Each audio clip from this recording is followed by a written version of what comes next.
Ini graf apa, trend graf yang A tu uptrend, B downtrend, C sideways. Sideways ni dia ke kanan lah, tak ada turun naik, tak nampak dia up atau down lah. Jadi kalau yang uptrend ni kita beli pada bawah, yang atas tinggi kita jual lah, ada untung.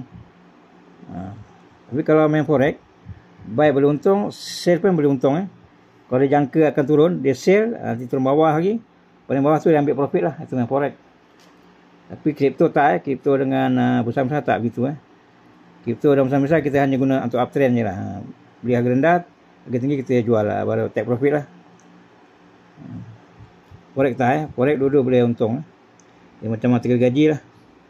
Kalau sideways ni, kalau memang sideways kita jangka naik baru boleh beli buy lah. Maknanya kita akan nampak dia punya Bollinger Band naik atas kan, kita buy masa sideways lah. Lama akan naik kita buy. Itu dan saham lah. Tapi kalau forex kita boleh dua-dua boleh, kita buy boleh, sell boleh. Kalau kita jangka naik kita buy, kalau kita jangka Bollinger Band turun kita sell turun lah. Untung. Macam itulah dari segi pasti graf lah.